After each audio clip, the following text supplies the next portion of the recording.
Hello students, welcome back to Earl Spoken English. இந்த வீடியோல நம்ம என்ன பார்க்க போறோம்னா tenses, அதாவது காலங்கள்.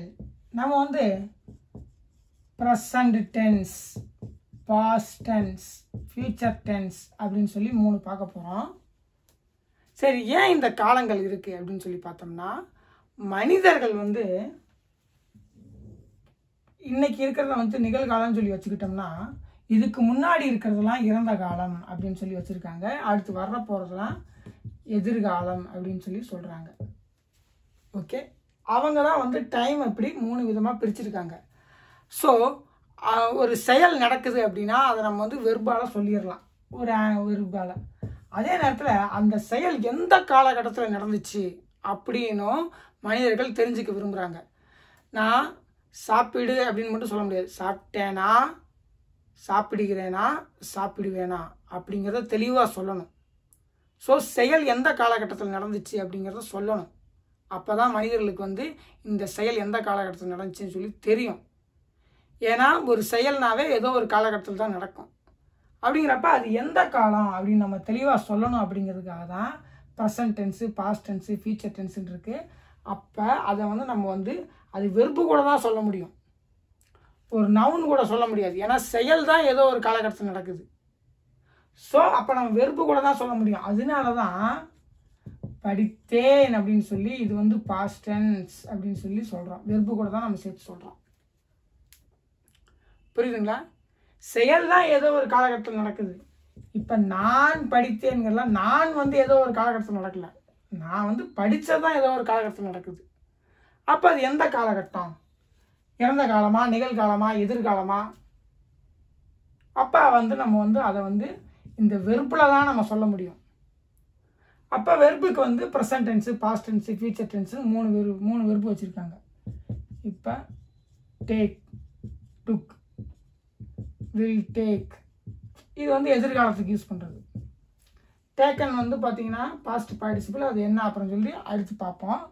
இப்போ நம்ம ஜென்ரலாக தெரிஞ்சிக்க வேண்டியது என்னென்னா, ஒரு செயல் ஏதோ ஒரு காலகட்டத்தில் நடக்குது, அது எந்த காலகட்டம் தெளிவாக சொல்கிறதுக்காக நம்ம வந்து வெர்பையே மூணு ஃபார்ம் வச்சுருக்கோம். இது நிகழ்காலம், இது எதிர்காலம், இது இறந்த காலம் அப்படின்னு சொல்லி வெர்பை வந்து மூணாக பிரித்து நம்ம சொல்கிறோம். புரியுதுங்களா? ஏன் அப்படின்னா எந்த ஒரு செயல் ஏதோ ஒரு காலகட்டத்தில் நடக்குதுங்கிறதுனால அது எந்த காலம் சொல்லணும் அப்படிங்கிறதுனால அந்த வெர்புக்கு வந்து நம்ம ஃபார்ம் கொடுக்குறோம். அதே வந்து ஐ வந்து 3 காலத்துக்கும் ஐ தான், அருள் வந்து 3 காலத்துக்கும் அருள் தான். ஆனால் செயல் வந்து அது இறந்த காலத்தில் நடக்குதா, நிகழ்காலத்தில் நடக்குதா, எதிர்காலத்தில் நடக்குதா வித்தியாசப்படுத்தி காட்டுறதுக்காக இந்த செயலுக்கு வந்து 3 விதமான ஃபார்ம் கொடுக்குறோம். புரியுதுங்களா? ஸோ இப்போ நம்ம என்ன பார்க்க போகிறோம்னா present tense, past tense, future டென்ஸில் வந்து எல்லாம் வரிசையாக பார்க்க போகிறோம். ஏன் வெர்பில் வந்து மாற்றம் வருது அப்படிங்கிறது உங்களுக்கு தெரிஞ்சுக்கணும். வெர்பு வந்து ஏன் மாறுது அப்படின்னா, அதாவது டென்ஸை ஏன் மாற்றுது அப்படின்னா 2 செயலுக்கு கிட்டத்தட்ட மாற்றுது. ஒன்று, அந்த செயல் முடிஞ்சிருச்சா, நடந்துக்கிட்டு இருக்கா, இன்னும் நடக்க போதா அப்படிங்கிற டீட்டெயிலை சொல்கிறதுக்கும் மாற்றுது. அது எந்த காலகட்டத்தில் நடந்துச்சு அப்படிங்கிறத தெளிவாக சொல்கிறதுக்காகவும் மாற்றுது. ஒருத்தர் வந்து என்கிட்ட கேட்குறாரு, நீ சாப்பிட்டியா அப்படின்னு சொல்லி கேட்குறாரு. ஒரு வேளை சாப்பிட்ல அப்படின்னா நான் அவரும் வந்து ஒன்றா சாப்பிட போகலாம் அப்படிங்கிறக்காக கேட்குறாரு. நான் பதில் சொல்கிறேன், நான் சாப்பிடு அப்படின்னு சொல்லிட்டு எதுவுமே சொல்லல அப்படின்னா அவருக்கு தெரியாது. நான் சாப்பிட்டியா இல்லை சாப்பிட்லையான்னு சொல்லு அப்படின்னு சொல்லி கேட்பாரு. அப்போ நான் வெர்பில் வந்து மாற்றம் பண்ணி அந்த செயல் முடிஞ்சிருச்சா, முடியலையா, இல்லை இன்னும் தான் நடக்க போதா அப்படிங்கிறத நான் சொல்லணும். அப்போ வெர்பு மூலமாக தான் நான் சொல்ல முடியும். அப்போ சாப்பிட்டே நான் சொல்லணும் அப்படின்னா இறந்த காலத்தில் இருக்கிறத சொல்கிறேன். அப்போ வெர்போட பர்பஸ் என்னென்னா, ஒரு செயல் முடிஞ்சிருச்சா, முடியலையா, இல்லை நடக்க போகுதா அப்படிங்கிறதையும் காட்டுது. ரெண்டாவது பர்பஸ் என்ன அப்படின்னா, ஒரு வேளை அந்த செயல் முடிஞ்சிருச்சு அப்படின்னா அது எந்த காலகட்டம் எக்ஸாக்டாக காட்டுறதுக்காக, போன மாதம் ஜனவரி 6ஆம் தேதி இந்த மாதிரி பேசுகிறதுக்கும் அந்த வெர்பு தான் பயன்படுது.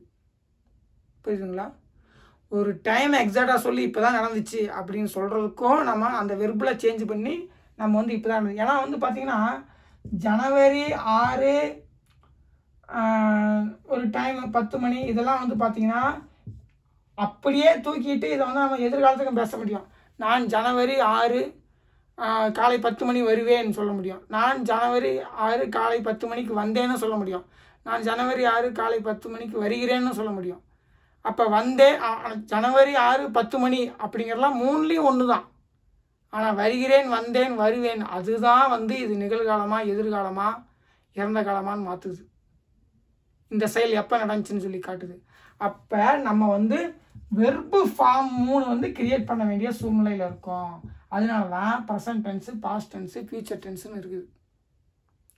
ஸோ ஒரு செயல் எந்த காலகட்டத்தில் நடந்துச்சு அப்படிங்கிறத அந்த வெர்பு தான் காட்டும். அதனால தான் நம்ம வந்து எந்த காலகட்டம்னு காட்டுறதுக்காக இந்த மாதிரி 3 விதமான டென்ஸ் வச்சுருக்கோம். நான் 10வது படித்தேன், பாஸ்ட் டென்ஸ். நான் 10வது படிக்கிறேன், ப்ரெசன்ட் டென்ஸ். நான் 10வது படிப்பேன், ஃபியூச்சர் டென்ஸ்.